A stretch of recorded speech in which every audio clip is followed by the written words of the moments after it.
Sud Radio, midi 13h, Alexis Poulain, sans réserve.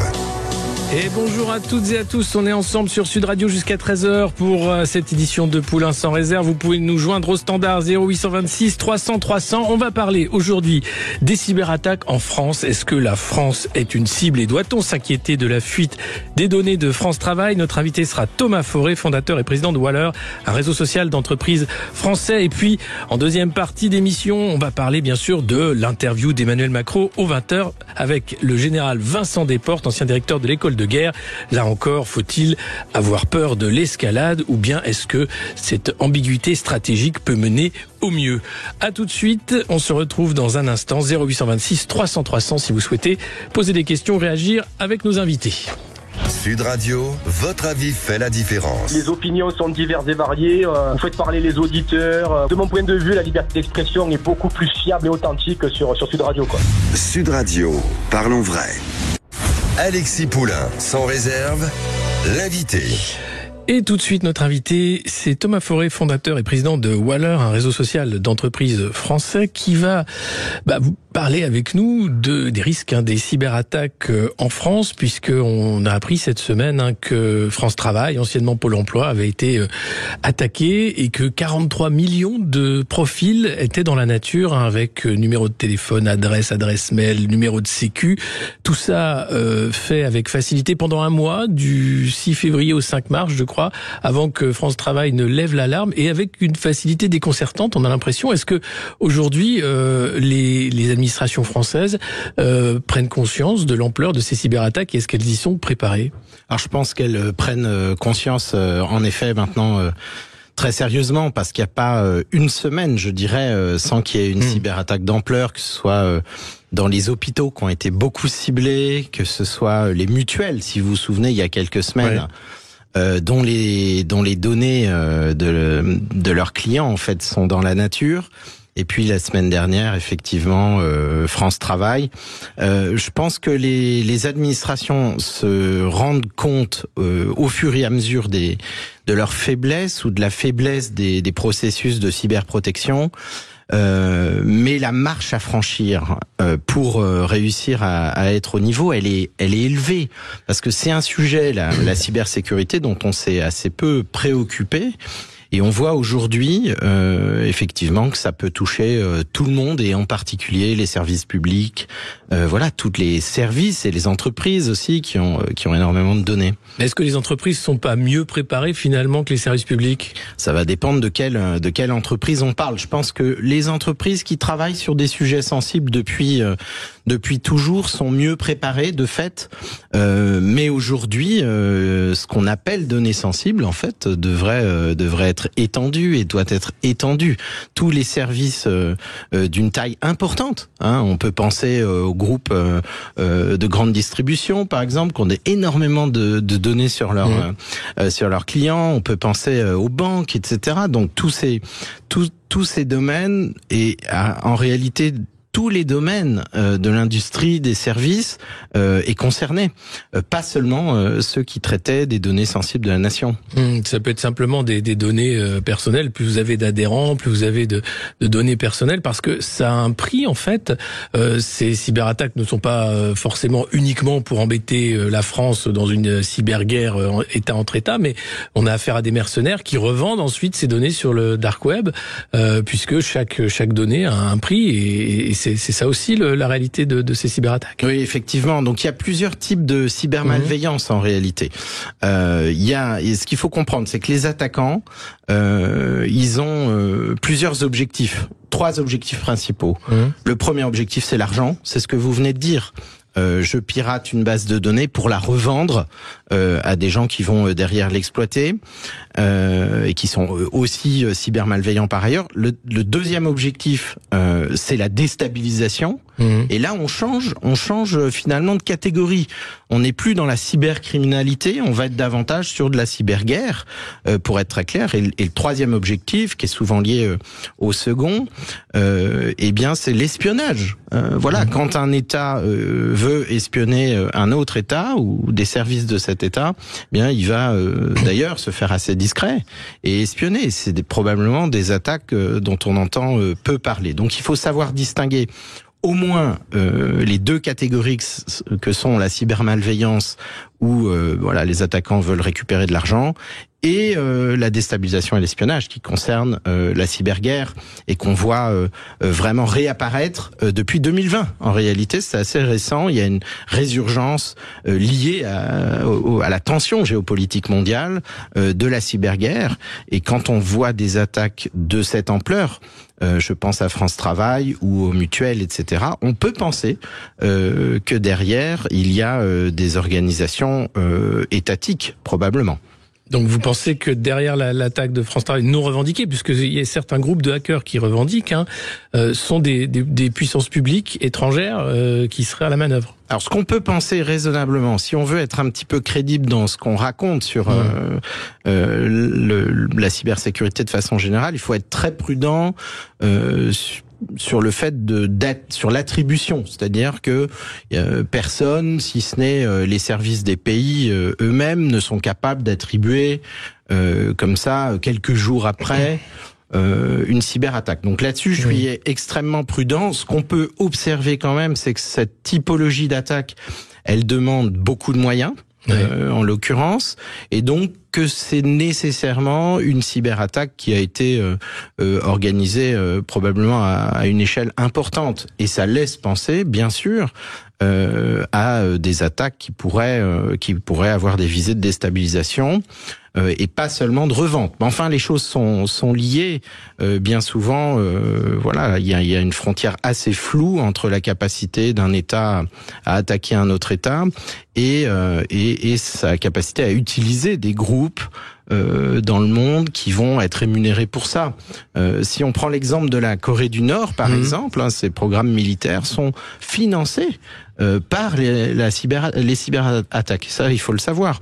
Donc, il y a une grosse force de cyber-attaquants en Corée du Nord pour l'argent, pas seulement pour la déstabilisation. Mais c'est quoi le marché de la cyberattaque en termes de millions de dollars, milliards de dollars peut-être? On parle de sommes énormes alors. Ça, je l'ignore. Je connais pas les chiffres, mais ça doit clairement être énorme. Et alors, quel est l'intérêt en fait? Alors, déstabilisation, d'accord. Quels sont les États les plus avancés dans cette cyberguerre? Et est-ce que la France y a sa place? Alors, il y a les États dont on entend parler en Occident, évidemment. Voilà, tous les États puissants, ne serait-ce que militairement ou économiquement, sont des États capables de déstabiliser sur le cyberespace. Donc là, tout grand État confondu. On peut penser évidemment aux pays européens qui ont quand même une certaine puissance, évidemment à la Chine, évidemment aux États-Unis, évidemment, voilà, tous les pays qui sont développés, la Russie, bien sûr. Voilà, mais je pense qu'il y en a beaucoup, hein. Mais il faut se garder d'attribuer trop vite. Voilà, puisque évidemment, moi je compare un petit peu cette problématique à Clearstream, où l'attribution de cet attentat n'est pas claire. Nord Stream, le gazoduc. Nord Stream, c'était l'affaire. Oui, Nord Stream, on sait officiellement, on ne sait pas qui c'est. Les enquêtes ont été classées. Voilà, oui, on peut penser que les cyberattaques, c'est la même chose. Que les choses sont pas si simples. Donc, est-ce qu'il y a plusieurs États qui peuvent se mettre d'accord aussi pour attaquer un État? Est-ce que la France aujourd'hui est une cible privilégiée parce que la position d'Emmanuel Macron dans la guerre en Ukraine, parce qu'aussi les Jeux Olympiques qui font que c'est une visibilité mondiale pour un groupe de hackers. Est-ce que là aujourd'hui on a une faiblesse plus importante en France parce qu'on est une cible plus visible? Alors je ne sais pas si être une cible est une faiblesse. Il est clair que l'organisation des Jeux Olympiques flèche en fait les cyberattaques sur la France. Ça, c'est une évidence, et on est une cible évidemment de par cette organisation des Jeux, avant les Jeux, pendant les Jeux, probablement après. Oui. Et ça, on l'a vu dans des Jeux Olympiques précédents où les pays qui accueillaient les Jeux étaient des cibles, des cibles de cyberattaques. Donc ça, c'est une évidence, et ça n'a à peu près rien à voir avec les positions géopolitiques et politiques que peuvent prendre nos gouvernants. Et après, bien sûr, il est évident que la géopolitique joue. En fait, il faut comprendre le cyberespace comme étant maintenant un véritable terrain de guerre. On est donc tout ce qui se passe sur le terrain, dans le réel, se passe aussi dans le numérique, dans le virtuel. puisque c'est plus tellement virtuel. Donc on va attaquer par le cyberespace des infrastructures bien réelles. Voilà, quand on pense cyberattaque, on pense toujours à du vol de données, mais il y a pas que ça. Par exemple, être capable d'immobiliser un système électrique, un système de distribution d'eau, il y a une cyberattaque assez amusante à raconter, en tout cas une typologie, ce serait de dire si un cyberattaquant tout d'un coup prenait le contrôle du réseau des feux routiers dans une ville. Voilà, vous imaginez Paris. Tous les feux s'éteignent, voilà, ou passent tous au rouge. Donc il y a d'énormes bouchons et c'est le bazar. Et c'est une déstabilisation. Voilà, surtout si ça se produit pendant les JO, etc. Oui, alors ça, il y a peut-être même pas besoin de cyberattaquants malheureusement pour avoir ça pendant les JO. On verra. Mais est-ce qu'aujourd'hui la France a mis en place les moyens pour protéger les données des Français? Parce que on parle de numérisation de l'espace de santé personnel, qui sont des données encore au plus proches de vous, la carte d'identité numérique, la sécurisation des JO justement qui va passer par un QR code pour aller sur la zone. On a l'impression que tout passe maintenant par le numérique. Est-ce que en contrepartie on a les moyens de protéger les données des Français, ou l'État se donne les moyens de protéger les données des Français? Alors, je pense objectivement que l'État français, oui, a pris la mesure, enfin les bonnes mesures en termes de cyberprotection, et surtout, je vous dis, depuis ces dernières années. Donc, c'est un sujet, évidemment, quand le numérique commence à remplir tout, c'est-à-dire être utile dans tous les services, toutes les infras, la vie personnelle des gens, les services de l'État, des communes. Bon, il est évident que la cyberprotection, elle monte aussi. Et ça c'est une obligation. On n'en est plus au tout début d'Internet où les cyberhackers, les hackers étaient une poignée de gens. Donc là, je pense qu'il y a une vraie, d'abord, prise de conscience depuis un moment, et il y a des forces vives. L'ANSSI a vu ses effectifs énormément monter. Dans les armées, vous avez maintenant une 4e armée qui est le cyberespace. Donc on s'équipe, et je pense que ceci dit, ça n'empêchera pas qu'on continue à observer des attaques qui réussissent, parce que même si les effectifs et les capacités de défense et d'attaque montent, les attaques, elles aussi, continuent à grimper, et c'est sans cesse le jeu du chat et de la souris. Donc ça, faut bien le comprendre. C'est pas parce qu'on voit des cyberattaques arriver et réussir de plus en plus qu'on n'a pas la capacité de réponse. Voilà, ça faut pas faire un raccourci trop rapide. Mais est-ce que c'est une question aussi de formation de ces combattants cyber en France, parce que là il est question de jus de cerveau, hein. C'est des hackers qui vont aller contre la machine, ou est-ce que c'est l'IA qui pourrait donner un avantage comparatif énorme, d'où l'intérêt de financer aussi beaucoup l'intelligence artificielle en ce moment? Alors je pense, il y a peut-être des corrélations applicatives dans le futur, mais je pense que c'est pas le sujet. Le sujet principal dans les cyberattaques qui réussissent aujourd'hui, c'est un sujet humain, purement humain. Si on prend l'exemple de France Travail, d'après ce que nous avons compris, ça n'est pas un piratage du système informatique par l'informatique, mais par l'ingénierie humaine. C'est-à-dire que c'est un des agents qui s'est fait pirater son compte. On va dire même pas pirater, c'est-à-dire la personne a pris l'accès. Oui, de manière très facile, c'est ça. C'était un conseiller d'anciennement Pôle emploi. Et si on creuse un peu, ce qui est important et intéressant de voir, c'est qu'une seule personne comme ça avait accès à tout. Ça, c'est un défaut de conception. Et en réalité, c'est les problèmes qui vont perdurer ici perdureront tant que les gens aux responsabilités. Donc ce que je veux dire, c'est les directeurs généraux, c'est les élus dans les collectivités, c'est les PDG dans les entreprises. Tant que les personnes aux responsabilités n'auront pas pris la mesure de la cybersécurisation de leur système, ça n'avancera pas beaucoup plus vite.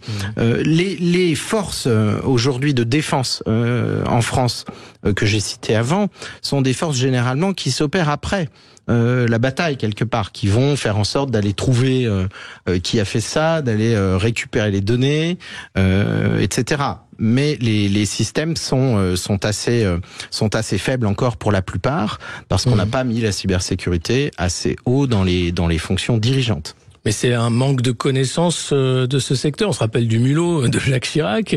Est-ce que ça a évolué depuis, ou est-ce que on peut dire qu'il y a quand même un manque de savoir et de prise de conscience sur la réalité de ce cyberespace et du numérique? Vous savez, quand on dirige, imaginons une collectivité ou une entreprise, on a un budget. Quand on est une entreprise, on veut gagner de l'argent, donc on veut en dépenser moins. La cybersécurité, c'est quelque chose qui coûte cher et qui ne rapporte rien à l'État, au temps présent. Ouais. En revanche, ça vous évite de perdre beaucoup. Et donc, il faut que les dirigeants comprennent ça. Et c'est un peu, évidemment, du courage qu'il faut aussi pour dire, très bien, on investit en cybersécurité et ça sera pas gratuit, ce sera de l'investissement. Merci beaucoup, Thomas Forêt, d'avoir répondu à nos questions sur cette cyberattaque de France Travail. On ne sait plus où on en est. Je rappelle, vous êtes président de Waller, un réseau social d'entreprises français. On se retrouve dans un instant. Sud Radio, midi 13h, Alexis Poulain, sans réserve. Alexis Poulain, sans réserve, l'édito. C'est la vie. On sent qu'il se passe des choses assez terribles en Ukraine.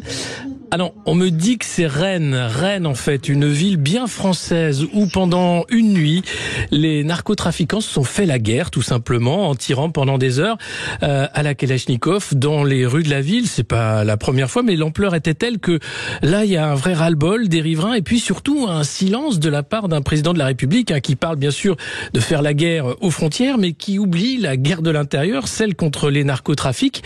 Et cette fois-ci, alors que les habitants étaient pris entre deux feux et attendaient l'arrivée de la police, il a été décidé de ne pas envoyer les forces de la BAC vu l'ampleur de l'arsenal utilisé par les bandes des narcotrafiquants. On va écouter Frédéric Gallet, qui est responsable d'Alliance Ille-et-Vilaine, syndicat policier.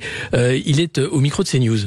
Alors, c'est pas qu'on soit pas intervenu, c'est que l'urgence n'était pas vitale, puisque tous les appels 17 et les témoins sur place ainsi que les collègues ne mentionnaient aucun blessé ni dans les immeubles ni sur les individus sur place, puisque les deux seuls individus blessés ont été transportés tout de suite à l'hôpital et ont été protégés par les effectifs. Après, il y a eu le déclenchement du raid. Il faut du temps pour que le raid arrive sur place. Et voilà, c'est le raid qui s'y colle quand ça tire à balles réelles avec des gilets pare-balles. C'est vrai que la BAC a peut-être eu raison de ne pas intervenir, mais les riverains, eux, n'ont pas compris et se demandaient ce que faisait la police, parce que la BAC, quand il est question d'arrêter des scooters pour refus d'obtempérer, il y a plus de monde, mais on comprend qu'ils ne voulaient mettre la vie de personne en péril, éviter les tirs, et il y a quand même 2 blessés et des dégâts matériels importants. Et la question à Gérald Darmanin, ministre de l'Intérieur, mais qu'est-ce qu'il se passe? La politique du point de deal, je croyais qu'elle était là pour démanteler les points de deal dans les villes françaises. Eh bien, on voit que finalement, ce sont les narcotrafiquants eux-mêmes qui s'organisent en bande organisée, comme chanterait le groupe de rappeurs marseillais. Mais il y avait un autre groupe qui parlait de la police il y a de ça quelques années, c'était NTM. Allez, on se quitte en musique. Que fait la police?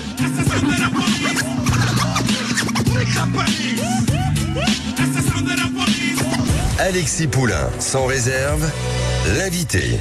Et tout de suite, sans transition, notre invité est avec nous, c'est le général Vincent Desportes, ancien directeur de l'école de guerre, qui est avec nous pour réagir à l'interview d'Emmanuel Macron hier sur l'Ukraine. Et si vous souhaitez d'ailleurs nous joindre et réagir, vous pouvez nous appeler au 0626 300 300.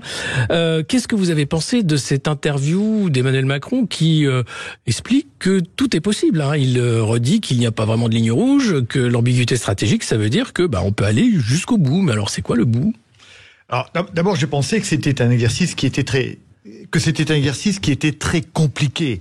Et il devait à la fois clarifier sa pensée qui avait été obscurcie par un certain nombre de petits mots que l'on connaît. Il devait clarifier et justement en même temps rester dans l'ambiguïté. On en parlera. Il devait aussi rassurer les Français, mais en même temps le faire comprendre qu'il y avait une véritable menace qu'il a qualifiée d'existentielle. Peut-être en parlera-t-on. Et puis ensuite, il ne s'exprimait pas que devant les Français. Il avait 3 audiences, 3 auditoires. La première était les Français, mais à part égale, c'était l'Europe. Et à part égale encore, c'était le cerveau de Monsieur Poutine. Donc on voit que l'exercice était compliqué. Moi, je trouve personnellement que l'exercice a été réussi. On trouvera évidemment toujours quelques esprits chagrins pour dire qu'il en a fait trop ou pas assez, mais je crois que globalement, c'est bien. Alors, on n'est pas au bout de la démarche. C'est quelque chose qui se construit pas à pas, mais je crois qu'il était nécessaire de se livrer à cet exercice, et je pense qu'il a été fort utile. Oui, mais quand il dit « il n'y aura pas de paix durable sans souveraineté, sans retour aux frontières internationalement reconnues de l'Ukraine, y compris la Crimée ». Oui. Alors moi je crois, on n'en est pas là. Ce que je veux dire, il faut aller point à point. Quel est le problème aujourd'hui? C'est comme il l'a dit fort justement, empêcher la Russie de gagner sa guerre d'agression sous parapluie nucléaire. Aujourd'hui, il ne peut pas tenir d'autres discours politiquement et vis-à-vis de l'Europe s'il veut la réunir que de dire il faudra revenir aux frontières de 91. Que ferons-nous quand la question se posera? Nous n'en savons rien. Mais j'ai dit qu'il parlait à l'Europe, et pour réunir l'Europe, il ne peut pas avoir d'autre discours que de s'en tenir au plan de paix de Zelensky. Ensuite, on verra. Nous ne sommes pas au moment de la négociation. Cette guerre aura une sortie politique ou elle n'en aura pas. Donc, il faudra négocier. Nous n'en sommes pas là. Le point aujourd'hui, c'est de rassembler l'Europe. S'il avait dit autre chose, il repartait dans une polémique terrible qui aurait été contre-productive. Il dit ça parce qu'il est président de la République française et qu'on est une nation avec l'arme nucléaire. Et donc, c'est le seul qui peut le dire, avec peut-être les Britanniques. On a vu le rôle de Boris Johnson aussi dans l'escalade. Ou il dit ça parce qu'il y a les élections européennes de juin. Non, alors on peut... Évidemment, il a ses élections européennes dans la tête, mais je crois qu'il a d'abord fait son travail de président français, et son travail, c'était d'expliquer qu'il y avait un danger, non seulement pour l'Ukraine, mais pour l'Europe, pour la France, pour les Bretons, pour les Normands, pour les Alsaciens, etc., qu'il y avait un véritable danger. Donc il les a réveillés. Et il a fait son travail. Il est aussi chef des armées, je vous le rappelle, il a un devoir vis-à-vis des armées. Il a un rôle très important dans le rapport entre la nation et son armée. Je crois que majoritairement, il a fait ce qu'il avait à faire. Et vous avez vu qu'il n'a pas lui-même mentionné d'ailleurs de parti particulier. C'est les journalistes qu'il interviewait qui l'ont amené sur ce plan-là. Lui-même n'y est pas allé. Qu'il ait eu ça en fond de tableau, c'est très probable. Mais qu'est-ce que ça veut dire de ne pas laisser la Russie gagner et d'avoir... Enfin, il y a eu cette phrase lunaire où il expliquait aux journalistes, vous êtes assis, vous êtes debout, vous avez l'éventualité de vous lever, donc on peut le faire. Donc en gros, envoyer des troupes, c'est faisable, des troupes combattantes. Alors, moi, je pense, si vous voulez, que dans son discours, que personnellement j'ai apprécié, je pense que la partie la plus faible, la plus mauvaise et inutile, c'était ça. Ouais. Son affaire qui était vraiment pas démonstrative. Non, qui n'était pas une démonstration, qui n'était pas bonne. Ouais. Voilà. Alors, ensuite, tout à l'heure, vous parliez d'ambiguïté stratégique. Quel est le problème du stratège? Le problème du stratège, c'est toujours le même. C'est de rendre complexe le calcul stratégique de l'autre. Il faut que l'autre ne sache jamais exactement ce qu'il peut risquer. À votre enfant, vous lui dites fais ça ou ça va mal se passer, il sait pas, hein, donc il craint. Si vous lui dites ok, ne fais pas ça ou tu auras pas de dessert, il va évaluer entre le manque de dessert et puis la proie immédiate. Donc le réflexion stratégique suppose que l'autre ne sache pas. Je dois enlever la liberté d'action à l'autre. À partir du moment où il sait jusqu'où il peut aller, alors il connaît exactement son espace de liberté et il faut lui enlever. Donc l'idée d'ambiguïté stratégique est une idée fondamentale, que vous soyez en stratégie conventionnelle, mais encore plus évidemment en stratégie nucléaire. Parce que là, la question se pose, pensez-vous que je suis véritablement capable de sacrifier Paris pour détruire Moscou? C'est la vraie problème. Et donc, il y a une ambiguïté et il faut la maintenir. Et vous aurez noté que tout au long de son intervention, il n'a pas défini véritablement ce que sont les intérêts vitaux de la France. Non. Et il a eu raison de ne pas le faire. C'est tout à fait important. Et il n'a pas voulu désigner l'autre comme l'ennemi, mais comme l'adversaire, parce qu'il veut conserver des marges de manœuvre. C'est le b.a.-ba de la démarche stratégique. Et ça, c'est donc vous êtes pour cette stratégie de l'ambiguïté stratégique, hein, donc de dire à Poutine attention, on ne veut pas vous dire jusqu'où on va, mais à un moment, est-ce que c'est pas justement du fait de l'adversaire de dire je vais provoquer pour voir finalement jusqu'où vous êtes prêt à aller, et est-ce que c'est pas tendre la perche à une certaine escalade? Alors, moi, je crois que c'est exactement l'inverse, si vous voulez. C'est exactement l'inverse. Moi, je suis professeur de stratégie. Et la première chose que je conseille, c'est ne dites pas exactement. L'autre ne saura pas. Vous conservez de la liberté d'action. Vous savez, le jeu stratégique, il est toujours basé sur des hypothèses. Mais c'est pour ça qu'il faut être fort et qu'il faut être ferme. Et c'est pour ça que l'Europe n'est pas dans une situation absolument extraordinaire, parce que le président Trump a lancé, non pas une ambiguïté, mais une certitude. Il a dit, je ne viendrai pas vous défendre. Il a décrédibilisé totalement l'OTAN. Et lui, en mettant cette ligne rouge-là, alors il a affaibli.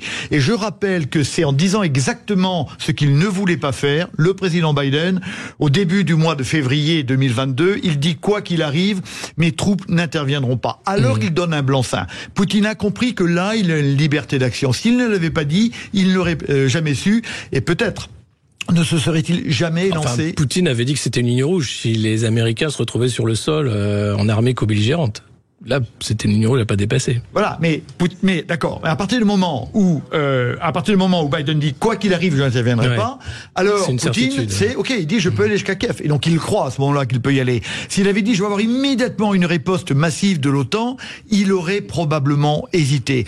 Donc en stratégie, je ne dis pas, je laisse l'autre deviner, et je montre une fermeté, une capacité de puissance et de rétorsion. C'est ça la stratégie. C'est vrai dans les négociations dans les entreprises, et c'est vrai dans les négociations ou dans les dialogues entre États stratégiques. Alors on a avec nous un auditeur Dust de Haute-Garonne. Bonjour. Bonjour. Bonjour aux invités, bonjour à toute l'équipe. Alors moi, il y a une question que je me pose, c'est que sachant que l'armée russe patine depuis des mois sur le front du Donbass, que pour prendre 2 bleds comme Avdiivka et Barmout, ils ont mis des semaines et des semaines de combat, ils ont eu des pertes énormes. Sachant que l'armée russe, elle est un peu en déroute, il n'y a pas de sous-officiers, donc pas d'efficacité. Je me demande même si quelque part il y a des stratèges, parce que souvent, quand on observe les combats, c'est un peu n'importe quoi. Je voudrais savoir qu'est-ce qui fait que nous, Européens, on puisse croire que, une fois qu'il aura pris l'Ukraine, il va rentrer en Europe, et 2, quelle volonté il aurait de déclencher cette guerre mondiale, puisque lui, dans son projet personnel, c'est rétablir la Grande Russie. Alors effectivement, les 3 républiques du Nord ils vont se faire manger vite fait, et la Moldavie sûrement aussi. Mais c'est pas rien. Vous venez de dire en gros que globalement les pays baltes et la Moldavie pourraient y passer, hop, l'air de rien. C'est quand même. Oui, mais il n'a pas les moyens d'aller plus loin. Alors est-ce qu'il n'a pas les moyens? Justement. Alors on va laisser notre invité répondre, général. Est-ce qu'il en a les moyens ou pas? D'accord. Je vais répondre. Alors ce qui vient d'être dit, et merci de poser ces questions qui sont tout à fait intéressantes et qui correspondent à de vraies préoccupations. D'abord, le fait de dire il ne veut pas la 3e guerre mondiale. Non, évidemment, il la veut pas, parce qu'il aurait tout perdu. Et donc, mais il faut laisser croire que c'est possible. Si nous on laisse croire que c'est possible, si on dit non, quoi qu'il arrive, nous on se battra pas. Alors il sait que ça n'arrivera pas, et donc il a toute liberté pour aller plus loin. Donc il faut, là encore, on voit bien la nécessité de laisser peser l'ambiguïté. Alors j'imagine que votre correspondant est bien informé, mais néanmoins ce que nous savons aujourd'hui, c'est que l'armée russe a mis beaucoup de temps. Il y a eu 2 phases, si vous voulez. Il y a une première année pendant laquelle l'armée russe a reculé et a perdu. Il y a une deuxième phase pendant laquelle elle s'est arrêtée, elle s'est installée en défensive, et elle a relancé sa machine de guerre et sa machine d'industrie de guerre. Et aujourd'hui, elle est dans le mouvement en avant. Et tous les jours, elle conquiert du terrain ukrainien. Aujourd'hui, n'en déplaise à ceux qui ne veulent pas le croire, mais il faut le savoir, aucun connaisseur au monde ne peut affirmer que les troupes de Poutine ne seront pas à Kiev au mois d'août et à Lviv sur la frontière polonaise au mois de septembre. C'est possible. Vous savez, la guerre, ça n'est pas juste on avance un peu, on recule un peu. Regardons cette terrible défaite de 1940. La guerre s'est jouée en 3 heures le 13 mai. C'est-à-dire qu'à partir du moment où il y a eu une percée, eh bien, il y a eu un écroulement du système militaire français qui a entraîné la défaite. Et donc, ce qui peut se passer aujourd'hui, c'est cette percée. Et nous savons que les Ukrainiens, hélas, ne disposent d'aucune masse de manœuvre. Comme nous n'avions pas nous-mêmes en 40 capables d'arrêter une troupe russe, puissante qui aurait percé. Donc, on a une conclusion claire. Il faut aujourd'hui impérativement et tout de suite aider les Ukrainiens à tenir sur cette ligne. Il faut aider tout de suite. Il y a le feu au lac parce que si jamais l'armée russe perd et gagne et perce, alors les conséquences seraient tout à fait graves pour l'Ukraine bien sûr, mais je le crois profondément pour l'Europe elle-même. On en parle dans un instant avec vous, Général Vincent Desportes. Merci d'avoir appelé. À tout de suite dans Poulain sans réserve pour continuer de parler de cette stratégie vis-à-vis de l'Ukraine. Sud Radio, midi 13h, Alexis Poulain, sans réserve. Sud Radio, midi 13h, Alexis Poulain, sans réserve. Et on continue notre entretien avec le général Vincent Desportes, ancien directeur de l'école de guerre, sur la stratégie de la France vis-à-vis de l'Ukraine, mais aussi les réalités sur le terrain.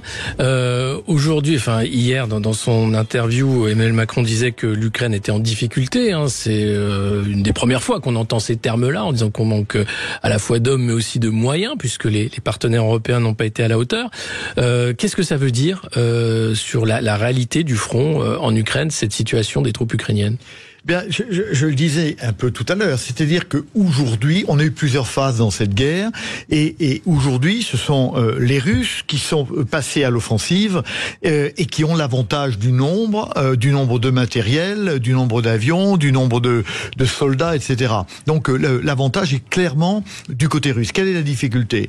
C'est que les Ukrainiens, à mon sens, sont partis dans une contre-offensive qu'ils n'avaient, et je l'ai dit, aucune chance de remporter parce qu'il leur manquait du matériel, et en particulier les avions. Le président Zelensky l'avait dit avant, en avril 23, si nous n'avons pas d'avion, nous ne gagnerons pas. Malgré tout, il lance son offensive. Donc il la lance, elle échoue, et donc aujourd'hui, là, quand vous avez subi cet échec-là, maintenant les Russes sont repartis en avant, ont l'avantage du nombre, et il est à craindre que le front ukrainien soit percé. Et aujourd'hui, si vous me permettez l'expression, il y a le feu au lac. Et que si le front ukrainien est percé, eh bien, comme je le disais, il est possible que les troupes... C'est le basculement de la guerre. Un bascule total. Vous savez, la guerre, elle se fait par grande bascule. Il y a des périodes où on avance à peine, etc. Et puis tout d'un coup, on avance. Rappelez-vous l'armée russe. Elle s'est accrochée à Kiev pendant un mois ou quelque chose comme ça en février-mars 2022. Et ensuite, elle a décroché brutalement. La guerre, elle est comme ça. La période de stabilité, on voit pas trop ce qui se passe, mais les choses se cristallisent, et puis tout d'un coup, on a un grand mouvement en avant.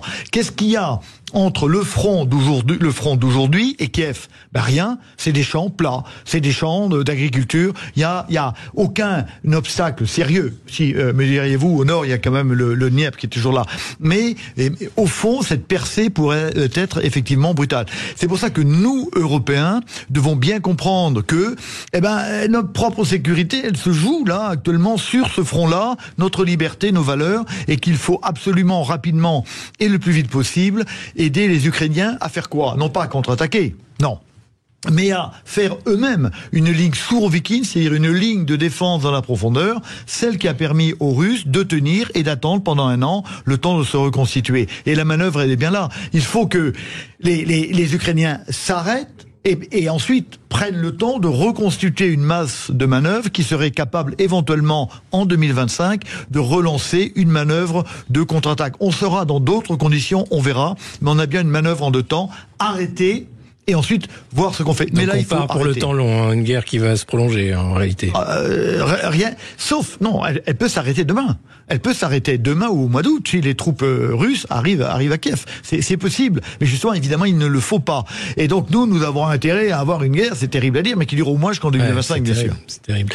Samy, un auditeur est avec nous de Seine-et-Marne. Bonjour. Bonjour à tout le monde, bonjour Général. J'ai une question à vous poser concernant l'armée française. Est-ce que vous pensez qu'elle est capable de repousser l'armée russe?